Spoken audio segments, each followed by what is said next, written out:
Os inscritos mais antigos sabem que esse canal não tem como objetivo principal adentrar em assuntos filosóficos sobre relacionamentos entre homens e mulheres. O que eu trato aqui, principalmente, são sobre problemas reais, que podem afetar profundamente a vida do homem atualmente. Eu me propus a combater o feminismo e as leis que praticamente blindaram as mulheres de qualquer crítica. Hoje mesmo eu assisti um vídeo de um sujeito, eu não vou falar o nome do sujeito porque eu não quero entrar em tretas, em que ele abordou a situação de que cada vez mais está difícil para um homem achar uma mulher decente para casar.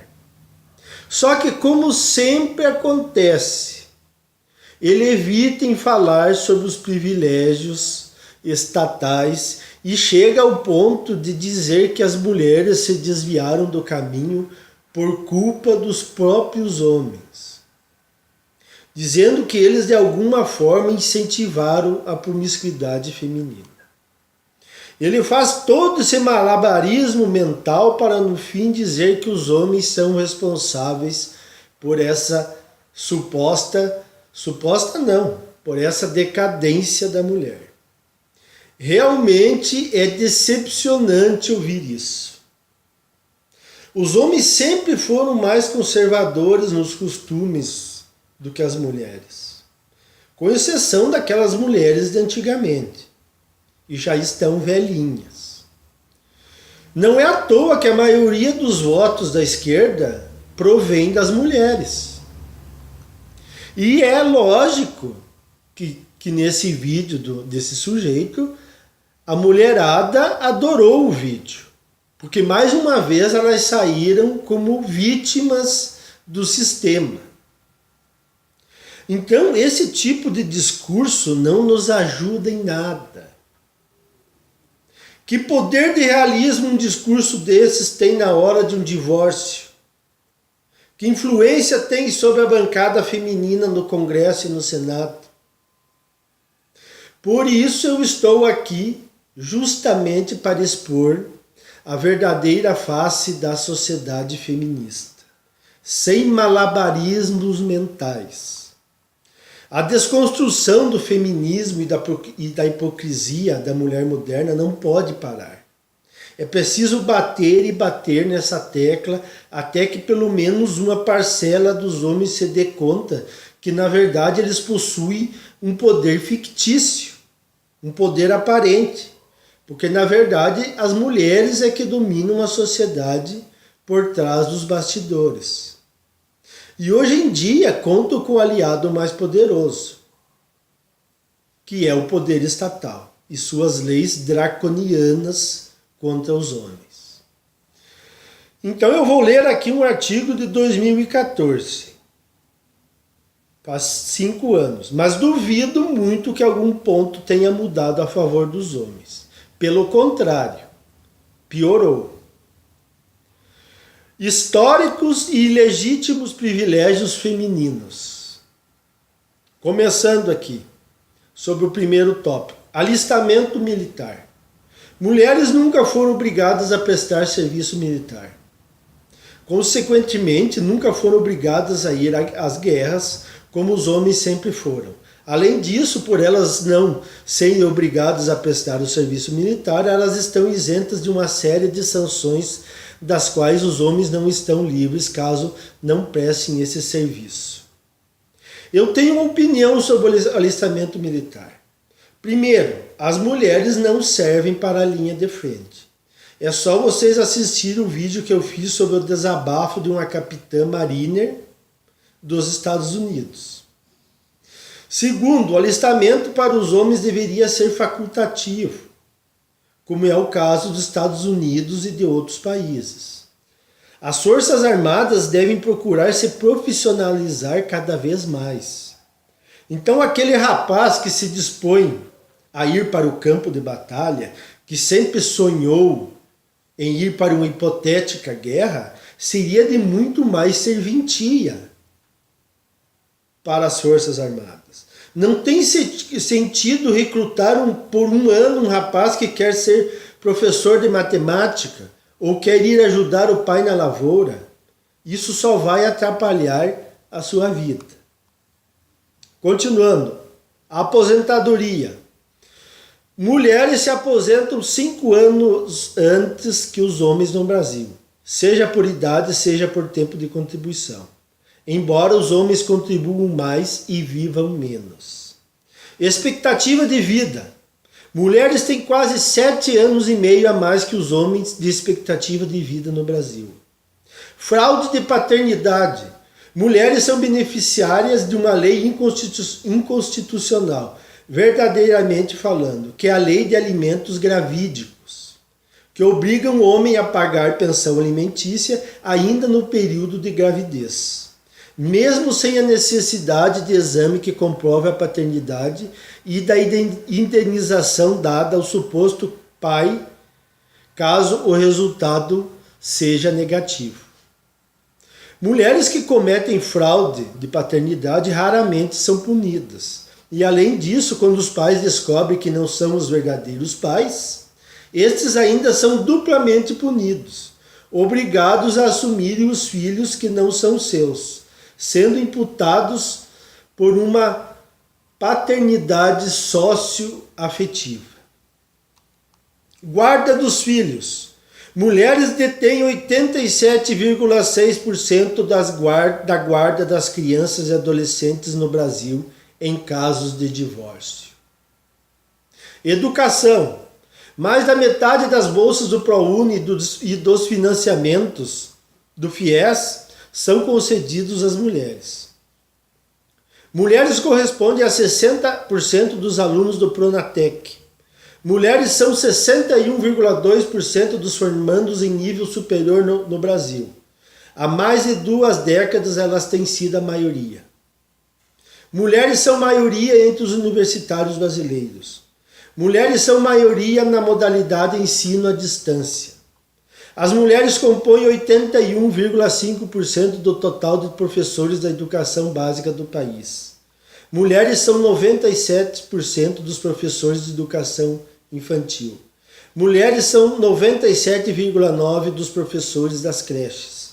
Mulheres são 82,2% dos professores do ensino fundamental. Mulheres são 64,1% dos professores do ensino médio. Mulheres são maioria dos alunos do ensino médio, ensino superior e ensino fundamental de 5ª a 8ª série. E agora tem mais um ano, que é o 9º ano, o ensino médio, ensino fundamental. Mulheres são quase 60% das inscrições no Sisutec.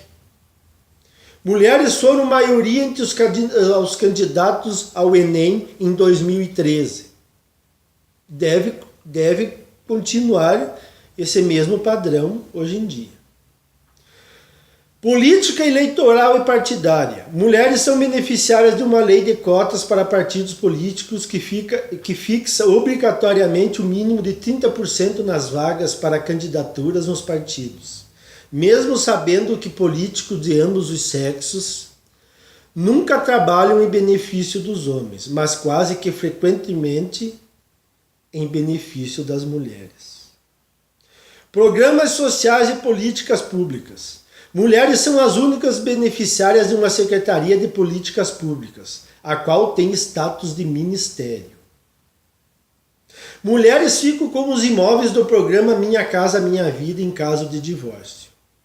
Mulheres correspondem a mais de 67% dos beneficiados do programa Brasil Sem Miséria, embora os homens correspondam a 82% dos mendigos do país.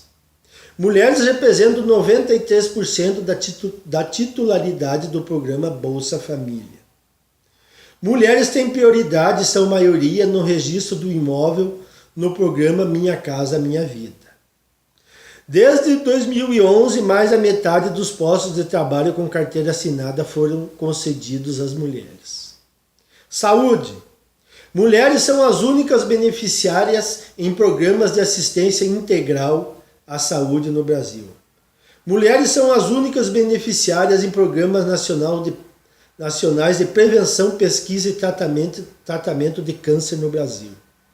Tanto é verdade que só existem 2 programas nacionais de controle do câncer. O Programa Nacional de Controle do Câncer do Colo do Útero e o Programa Nacional de Controle do Câncer de Mama. Muito embora os homens tenham 77% mais chances de desenvolver câncer do que as mulheres. E 85% mais chances de morrer de câncer do que as mulheres. Mulheres são as únicas beneficiárias em serviços de atendimento a vítimas de violência sexual e de violência doméstica no Brasil. Sistema penal. Dos mais de 500 mil de carcerados no Brasil, apenas 5,5% são do sexo feminino. Não consigo pensar em nenhum outro lugar da sociedade pós-moderna onde seja tão dominado pelos homens do que o sistema penal. Algo que no interesse da igualdade entre os sexos precisa mudar. A nossa sociedade ginocêntrico-feminista costuma considerar crimes apenas aqueles cometidos majoritariamente pelos homens. Além disso, e não menos importante, temos um problema gravíssimo que é a discriminação da aplicação das penas. Homens sempre foram tratados com mais rigor do que as mulheres, mesmo quando estas cometem crimes proporcionalmente iguais. Violência doméstica. Mulheres possuem um telefone específico para atendimento a denúncias de violência doméstica. Mulheres são as únicas contempladas pelo Estado brasileiro no que se refere ao combate à violência doméstica. Há uma lei disparatada e inconstitucional, verdadeiramente falando, que foi criada em defesa da violência contra a mulher no Brasil, conhecida como Lei Maria da Penha, que deveria ser contestada pela sua inconstitucionalidade. Na verdade, essa lei foi contestada. E o STF derrubou a contestação. Sua natureza draconiana, sua carência de base científica, já que os homens são os maiores vitimados por esse tipo de violência. Sua inclinação sexista e pelo fato de subjugar os homens brasileiros. Uma lei que trouxe de volta ao ordenamento jurídico brasileiro o direito penal de autor, que pune a pessoa não por ela ter agredido alguém, mas pelo fato dessa pessoa ser homem. E aqui, mais múltiplos privilégios femininos compilados por Alessandra Matos. 30 privilégios que tenho como mulher na sociedade matriarcal. Trabalhar ou não para mim é uma escolha, enquanto para o homem trabalhar é uma obrigação. Ninguém afirma que sou um agressor em potencial só por causa de meu gênero. A justiça normalmente está a meu favor em relação à guarda dos filhos, por eu ser mulher. Se cometo um crime, minha condenação provavelmente será bem menor que a de um homem que cometeu o mesmo crime. Me aposentarei 5 anos mais cedo que um homem. Provavelmente viverei mais que a média dos homens. Não preciso passar pelo alistamento obrigatório. Se sou agredida pelo sexo oposto, ninguém me ignora e nem ri de mim. Tenho menores chances de ser assassinada que um homem. Nós mulheres sofremos pouquíssimos acidentes de trabalho em comparação ao que os homens sofrem. Quando saio com um homem, é esperado que ele pague a conta. Minha beleza é exaltada. Na escolha de um parceiro, o sexo oposto não se importa tanto quanto a minha condição financeira ou com qual carro que dirijo. Na verdade, o homem não se importa com os bens da mulher, se ele quer sair com ela. Não interessa se ela é pobre, se ela tem carro, se ela tem casa. Isso para o homem não tem interesse algum. Quando choro, sou ouvida e consolada e não ignorada. Os investimentos para a minha saúde é levado a sério pelos órgãos governamentais. Meu gênero não é frequentemente tão extorquido financeiramente através de divórcio. Na verdade, as mulheres nunca são extorquidas em um divórcio. Se sou agredida pelo sexo oposto, não sou considerada como frouxa. Se revido agressão, não sou atacada pela sociedade. Não somos levados a cometer suicídios tanto quanto os homens. Usufruo de todas as tecnologias, e invenções existentes graças à criatividade dos homens e de seus árduos trabalhos. Provavelmente não irei pagar pelo meu próprio casamento, nem comprar minha aliança. Meu gênero representa apenas uma pequena fração dos moradores de rua. Nós mulheres controlamos a maior parte do consumo das famílias brasileiras. Gastamos nosso dinheiro e o dinheiro dos homens. Possuo uma delegacia exclusiva para meu gênero. Sou considerada mais amorosa e imprescindível às crianças só por ser mulher. Minha virgindade é valorizada e não motivo para piada. Minha vida é vista como mais valiosa que a vida de um homem. Em naufrágios ou em desastres naturais, a vida da mulher tem preferência. Sou sexualmente mais livre que um homem. Qualquer hora que eu desejar sexo, surgirão pretendentes aos montes. Durante toda a história da humanidade, meu gênero se encarregou de ficar com os trabalhos mais leves e se manter nos ambientes mais seguros da ordem social. Nunca houve alguém que afirmasse que ser fêmea é um acidente biológico. Ela está aqui se referindo ao que a Valéria Solanas falou, que os homens são um acidente biológico. Não existe um movimento social do sexo oposto focado para ensinar ódio ao meu gênero. Então, isso tudo que eu li, sim, é a realidade nua e crua. É a realidade que vos despertará. É a realidade que fará com que vocês pensem. Mas é mesmo, é assim mesmo que acontece. É esse despertar que é preciso que os homens ouçam e captem. Não adianta fazer textinhos bonitos no YouTube ou escrever textinhos bonitos. Isso não adiantará nada. É preciso ir ao fundo do tema. É preciso expor. É preciso dizer a realidade. Então, era isso aí por hoje, pessoal. Até o próximo vídeo.